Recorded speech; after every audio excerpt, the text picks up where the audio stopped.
today, this morning, is really about looking at language planning, looking at the nitty-gritty reality of language planning and what you guys are signing up for. So taking away from the theory, but really about how this is going to impact on you, how this is going to impact on your whānau, and what sort of commitment I believe the reason you've turned up here this weekend you're about to make. So this is just about opening our eyes again about what language planning looks like. And language planning at its most basic, fundamental level is really about a roadmap.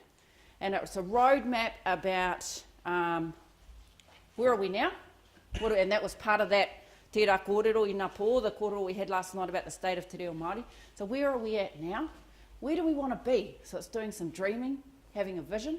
Where do we want to be? And how are we going to get there? The language planning, at very basic levels, really about that. It's about a roadmap. But for you guys as language planners, that's the term we use, and it's a big glossy term, but really it's about you guys putting pathways in place for yourselves. It may be that just for the whānau, or maybe that you're working with your marae or iwi, or kura, whoever it is that you're planning for, this session's about that. And what's really important for you guys to know in language planning is that there's one critical success factor to whether or not your language plan is going to be successful. There's one factor which determines whether or not it's going to soar and you're going to achieve what you want, or whether it's going to fail. Anyone guess what that is? That one factor that determines the success of a language plan? Consistency. Tata? Effort? Mm-hmm.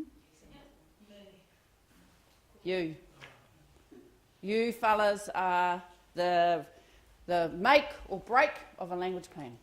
There's no use you guys developing a language plan and going, Anne Johnson, here's the language plan I've built for you, go and do it. It doesn't work like that. So what you guys are signing up for today is really about the level of commitment and effort that you guys individually and as whānau are going to make towards te reo.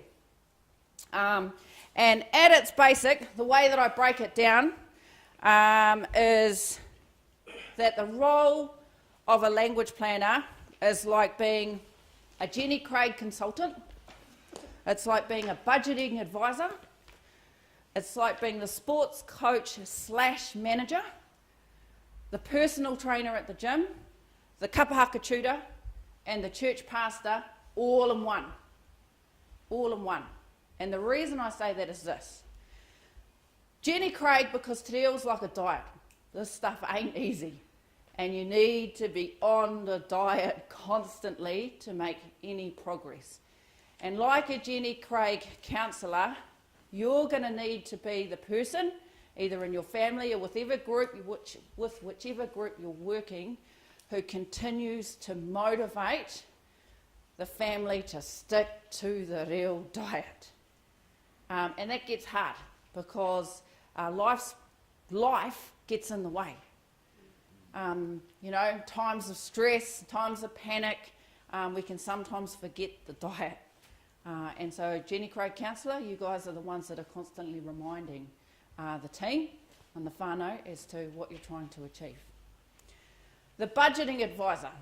So the budgeting advisor, like our roadmap, remember this is how much money we've got, this is how many bills we've got, this is how we're going to pay, this is how much money we're getting in, this is how we're going to pay for everything.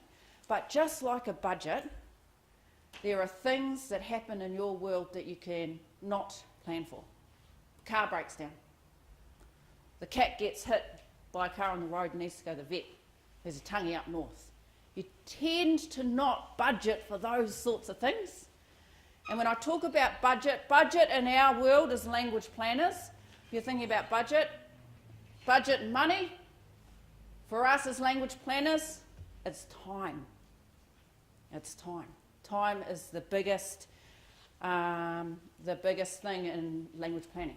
How much time you're willing to give up. And there's always going to be things that pop up all the time, despite how well you plan, that you can't anticipate. And so how do you start retweaking your budget to make sure that you're still on track It's all about how you're using and spending your time. Yeah?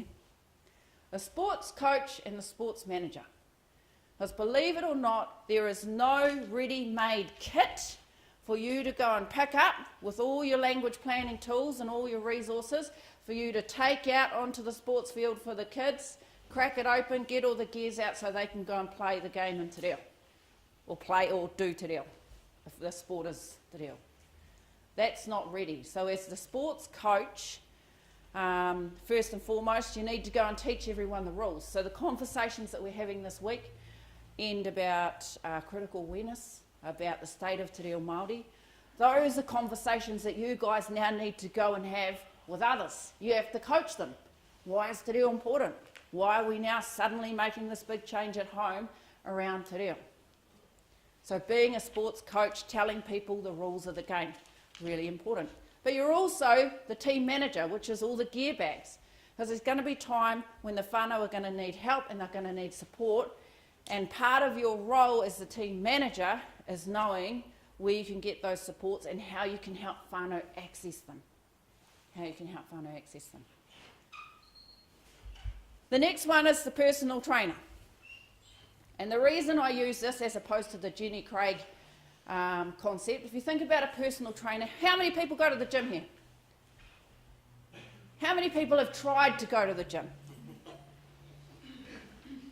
So like the sports, the gym, the personal trainer, it's really easy to get people to walk in the door probably 1 or 2 times. But getting people to come back for the 3rd, the 4th, the 5th time, and so on and so forth, is really, really hard. Most people are willing to give things a try, even wānanga like this, a couple of times, and then what you'll see is your numbers will start to decline. Now, as a language planner, that can be really demotivating for you guys, because you think you're putting in all this effort and you're trying to motivate people in te reo Māori and you've told them about why it's so important, and you just can't understand why they're not coming to wānanga, or they're not coming to your hui, or they're not coming to your potluck dinner, or whatever else. Like the gym trainer, you need to get over that. You need to realise that that is going to happen. Your whānau are going to drop off. They aren't going to have the same level of motivation as you are. And it's how do you get them back into the gym? Do you have to go door knocking? Do you have to get around there? Do you have to take the gym to them? So all of those sorts of things are going to start happening. The kapa tutor. How many people here in a kapa? How many people have been in a kapa? So we all sort of know what tutors are like, in kapaka. They're tough, but they manage in their toughness to keep a team on the floor. You're still going to be in your ranks and ready to go through those drills. And what you need to acknowledge as the kapaka tutor is that people are coming in, they're looking for advice and direction from you, and sometimes as the tutor, you actually need to tell them when they're singing flat, when they're out of time, when they haven't, when you can tell they haven't been practicing at home, so they're not up to speed with the rest of the group. But you have to do it in a way where that whānau or that group or that person still wants to stand in the ranks. So a mana enhancing way. So how do we help people get better without completely shattering them? And that's the skill of a kapahaka tutor, right? You've still got a team on the floor that wants to perform and they want to get better and they can take critique and direction well. And the way that you guys do that is actually super important. The last one is about the church pastor. And this is the hareruia āmene, going out and preaching the value of te reo Māori. Because in life we can get distracted very, very, very easily. There's heaps of stuff going on. And it's what we're asking our whānau to do, what we're asking you to do in your whānau, this is a lifestyle change. From getting the kids up in the morning, from getting them to kura, from going out, getting the groceries, from seeing whānau on the weekend, to dealing with the kids that won't get dressed in the morning, so you're running late and there's traffic and all of those sort of situations that come up. When we're looking at language planning, when we're looking at the revival of te reo Māori and its use in our homes and in our communities, What we're asking you guys to do is change your lifestyle. And Oahi Kore, if we think of Oahi Kore, smoke-free as a lifestyle change, what they say is it usually takes multiple times for people to break the habit.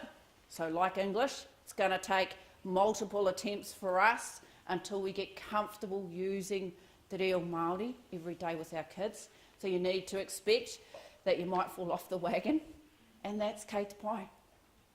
And that's kei te pai. So expect that. It also takes, I think it's 15 times to do something new before it becomes normal or habitual.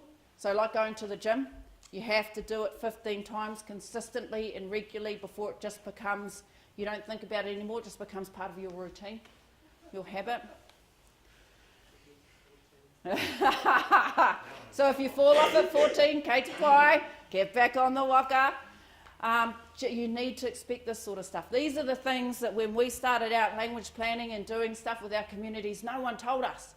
And so we'd be crying in the corner because no one had turned up to our wānanga, and the kids aren't speaking Māori, why aren't they speaking Māori? And it's just about you guys being aware that there are going to come times when you're going to get frustrated, you're going to be hoha, you're going to want to rip someone's head off. This is all normal, because actually the stuff that you guys are committing to is hard. It's really hard stuff. So you need to find ways to keep yourselves motivated and find some support networks. And as I said before, the most important factor in your guys' family language plan being successful, your own language plan being successful, is you. So knowing yourself well is really important. The second thing to know is, in terms of your language plan, is the group or the whānau that you're working with. Knowing your community and knowing your whānau is important for you guys, so that you can tweak and you can adapt your language plan to suit your whānau or your situation. The last thing to know is really about how and where can you guys find support and resources to help you with this mammoth mission you're about to undertake. So for the next half hour, what we're going to do is go through some activities where you guys are going to learn a little bit more about yourselves. We're going to take a look at the group or the whānau or the community that you want to have that you're working with in terms of language planning, and then challenge us on some of the issues that you may face in your language planning journey.